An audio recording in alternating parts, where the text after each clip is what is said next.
મિત્રો સ્વાગત છે તમારું અમારી યુટ્યુબ ચેનલ ઓનલી ઇશ્યુની અંદર વાવાઝોડું હાલ મિત્રો ક્યાં પહોંચ્યું છે તો લેટેસ્ટ અપડેટ તમે જોઈ શકો છો. હાલ મિત્રો વાવાઝોડું મધ્ય ગુજરાત અને ઉત્તર ગુજરાતની વચ્ચે સ્થિર છે, એટલે કે અમદાવાદ ઉપર એકદમ મિત્રો આ ધરી છે.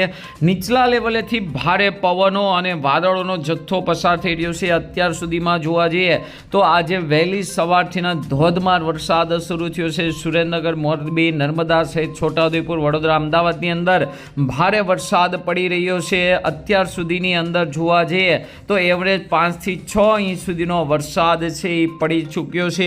અને ગઈકાલે સુરતના અંબિકાની અંદર 24 ઇંચ સુધીનો વરસાદ ખાબક્યો છે. આજે આ સિસ્ટમ હવે મિત્રો મધ્ય ગુજરાત, કચ્છ અને ખાસ કરીને ઉત્તર ગુજરાત ઉપર રહેશે. તેમજ સૌરાષ્ટ્રના ઉપરના ભાગ એટલે કે રાજકોટ, મોરબી, સુરેન્દ્રનગર, બોટાદ જિલ્લાની અંદર રહેશે, જેને લઈને આ વિસ્તારોની અંદર ભારેથી અતિ ભારે વરસાદ જોવા મળી શકે છે. લેટેસ્ટ અપડેટ પ્રમાણે જોઈ શકો છો ક્યાં ક્યાં વાદળો પસાર થઈ રહ્યા છે. હાલ જોવા જઈએ તો દક્ષિણ ગુજરાતની અંદર કેટલીક જગ્યાએ વાદળોનો જથ્થો છે. અહીંયા મિત્રો તમે જોઈ શકો છો આટલા વિસ્તારમાં છે. અહીંયા પણ તમે જોઈ શકો છો આ જે ભાગ છે ત્યાં મિત્રો વાદળો આવવાના શરૂ થઈ ગયા છે. તેમજ મિત્રો ખાસ કરીને મધ્ય ભાગ, દક્ષિણ ગુજરાતનો ભાગ તમે જોઈ શકો છો, દક્ષિણ સૌરાષ્ટ્રનો ભાગ જોઈ શકો છો, જામનગર અને મોરબી સહિતના ભાગોની અંદર તમે જોઈ શકો છો ધીમી ધારે વરસાદ છે એ શરૂ થઈ. તો અહીં તમે જોઈ શકો છો ખાસ કરીને ક્યાં ક્યાં વરસાદને લઈને રેડ એલર્ટ છે. અહીંયા તમે જોઈ શકો છો હાલ મિત્રો સૌથી મોટું રેડ એલર્ટ છે. અહીંયા તમે જોઈ શકો સૌરાષ્ટ્રની અંદર તેમજ મિત્રો કચ્છની અંદર પણ જોઈ શકો છો. મધ્ય ગુજરાતના અને ઉત્તર ગુજરાતના છૂટાછવાયા વિસ્તારમાં મિત્રો ભારે કડાકા ભડાકા સાથે વરસાદ ચાલુ છે.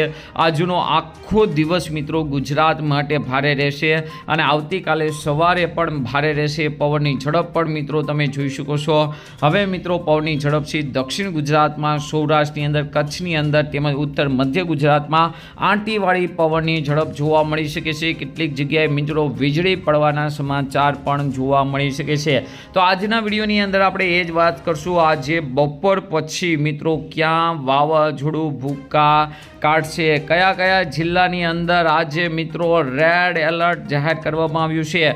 આજના દિવસે કયા જિલ્લાની અંદર 10 ઇંચ કરતાં વધુ વરસાદ પડશે તેને લઈને પણ મિત્રો આજના વિડીયોમાં આપણે વાત કરવાના છીએ. તો આ વિડીયોને અંત સુધી જોજો. તેમજ અમારી યુટ્યુબ ચેનલ ઓનલી ઇશ્યુ પર આપ નવા હો તો ચેનલને સબસ્ક્રાઇબ કરી દેજો. તેમજ મિત્રો આ વિડીયોને લાઇક કરી દેજો. લેટેસ્ટ અપડેટ પ્રમાણે વાવાઝોડું હાલ ક્યાં પહોંચ્યું છે તો તમે જોઈ શકો છો એની દિશા છે મિત્રો આવી રીતે વાવાઝોડું આવી અહીંથી થોડુંક ટર્ન લઈને હવે મિત્રો જોધપુર અને બીકાનેર તરફ જશે. અહીંયા તમને લેટેસ્ટ અપડેટ બતાવી દઈએ કે કઈ રીતે વાવાઝોડું છે મિત્રો આગળ વધવાનું છે. અહીં એકદમ લેટેસ્ટ પ્રમાણે જોઈ શકો છો જે શરૂઆતની અંદર ટ્રેક આપ્યો હતો એ પ્રમાણે જ મિત્રો અહીંયા તમે જોઈ શકો આવી રીતે વાવાઝોડું છે ખાસ કરીને જોધપુર તરફ જશે અને ત્યારબાદ મિત્રો આ વાવાઝોડું છે જે સિસ્ટમ છે એ મિત્રો વિખાઈ જશે. અહીં તમે લેટેસ્ટ અપડેટ પ્રમાણે પણ જોઈ શકો. એટલે કે ગુજરાતની અંદર જ્યારે આ વાવાઝોડું છે ત્યાં સુધી ભારે વરસાદ પડશે. જેવું વાવાઝોડું મિત્રો ખાસ કરીને વિખાય અને રાજસ્થાન તરફ જશે તેમ તેમ ગુજરાતની અંદર વરસાદની તીવ્રતા ઘટી જશે. આજ બપોર પછી મિત્રો દક્ષિણ ગુજરાતની અંદર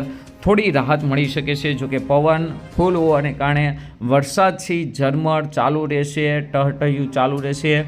જોકે ભારેથી અતિ ભારે વરસાદની આગાહી નથી. આજે સૌથી મોટો ખતરો અહીંયા તમે જોઈ શકો છો આ વિસ્તારની અંદર છે, એટલે કે વડોદરાથી લઈ મિત્રો નર્મદા, છોટાઉદેપુરથી લઈ અમદાવાદ, ખંભાત, આણંદના ભાગો છે તેમજ સુરેન્દ્રનગર, મોરબી, રાજકોટ, ભાવનગરના કેટલાક ભાગો છે, કચ્છનું રાપર છે, ભચાઉ છે, બનાસકાંઠા, પાટણ સહિતના ભાગો છે, તેમજ મોરબી, જામનગરનો કેટલોક ભાગ છે. આ વિસ્તારોની અંદર મિત્રો સૌથી વધુ અસર છે એ જોવા મળી શકે છે.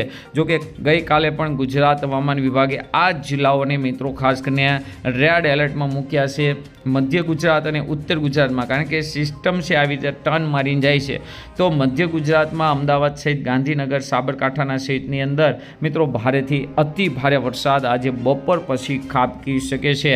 જ્યારે ગુજરાતના દરિયાકાંઠાના જે જિલ્લાઓ છે આ જિલ્લાની અંદર ઝરમર વરસાદ ચાલુ રહેશે, તેજ પવન ચાલુ રહેશે. જોકે ભારેથી અતિ ભારે વરસાદને લઈને દરિયાકાંઠાના ભાગોની અંદર કોઈ મિત્રો આગાહી નથી. અહીંયા તમે લેટેસ્ટ પ્રમાણે જોઈ શકો છો ખાસ કરીને ગુજરાતની અંદર ઉત્તર ગુજરાત, મધ્ય ગુજરાતની અંદર છે હાલ મિત્રો વરસાદની તીવ્રતા ધીમે ધીમે વધતી જાય છે. બનાસકાંઠા છે, સાબરકાંઠા, વાવ-થરાદ, પાટણ, મહેસાણાના ભાગો છે આ ભાગોની અંદર મિત્રો ખાસ કરીને ખૂબ જ ભારે વરસાદને લઈને આગાહી છે હવામાન વિભાગે પણ આ જિલ્લાઓને રેડ એલર્ટમાં મૂક્યા છે, અહીંયા તમે જોઈ શકો છો.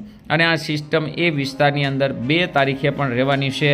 તો તેને લઈને મિત્રો ખાસ કરીને ઉત્તર ગુજરાત, કચ્છના જે રાપર, અંજાર છે, તેમજ માંડવી છે, ભચાઉ છે, આ વિસ્તાર સૌથી વધારે એલર્ટમાં છે. પવનની ઝડપ પણ તમે જોઈ શકો છો. ધીમે ધીમે 1 તારીખે આજે મિત્રો ખાસ કરીને થોડીક વધારે આંટી જોવા મળી શકે છે. દક્ષિણ ગુજરાતમાં ખૂબ જ તેજ પવન જોવા મળી શકે છે. 50 કિલોમીટરથી લઈને 60 કિલોમીટરની ઝડપે 2 તારીખે બપોર પછી એના કરતાં પણ વધુ પવન વધવાનો છે. જો કે વરસાદ ન હોવાને કારણે આ પવન વધારે મિત્રો દેખાવાનો નથી. અને ત્યારબાદ મિત્રો 3 તારીખથી તેજ પવન, વરસાદને લઈને કોઈ શક્યતા નથી. હવે મિત્રો કોઈ મોટી સિસ્ટમ બને છે કે નહીં તેની પણ અપડેટ આપી દેવી, તો અહીંયા તમે જોઈ શકો છો. તો હવે પછી મિત્રો કોઈ મોટી અપડેટ બનતી નથી. આજના વિડીયોમાં આટલું જ. અસ્તુ. જય હિન્દ, જય ભારત.